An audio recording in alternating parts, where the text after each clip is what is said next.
नमस्कार Moses consultancy तरफ लिखु आपण जहाँकि कटक लोकेशन रे मेसो कंपनी रे पैकिंग स्कैनिंग स्टिकरिंग रो जॉब नहीं आसी चलन जानिबा फुल डिटेल्स तार कोन रहउची केते सैलरी कोन सब। तो फास्ट रहउची कटक रो जो तिसुलिया लोकेशन रे मेसो कंपनी रे आपनकर पैकिंग स्कैनिंग जॉब रहइबो जहाँकि हम पाखरे न्यू पोस्ट आसी एबे 30 टी पोस्ट रहउची ओनली बॉयज मानो पई 30 टा पोस्ट आसी।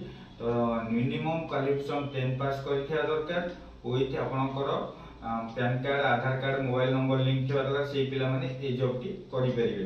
तो सैलरी भी भल रहउची आपनकर पीएफ एसआई कटी की 13300 टंका सैलरी आछि इन हैंड। एई जगह रे आपनको 9 घंटा ड्यूटी करिया पड़िबो। ड्यूटी कोन ना आपनको शिफ्ट बाय रोटेशन रहउची।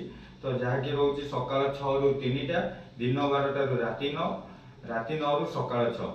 तो ओनली 3टा शिफ्ट रोटेशन नहीं रहउची जे चाहेबो भी नाइट शिफ्ट ओनली करि परिबो। तो एई जगह रे आपनकर जो पिला माने ए जॉब टी कटक लोकेशन में करिया चाहछन तो निजे निजे आपण रहिबा खाइबा सुविधा करिए कंपनी तरफ रु रहिबा खाइबा कोनोसी सुविधा नहीं। ओनली 26 दिन ड्यूटी की आपनको 13000 सैलरी 13300 सैलरी आछि। मंथली 4टी छुट्टी रहउची कंपनी तरफ रु एक्स्ट्रा छुट्टी नेले आपनको सैलरी रु करछि।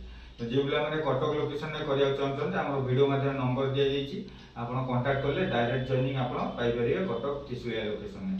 रहिली नमस्कार।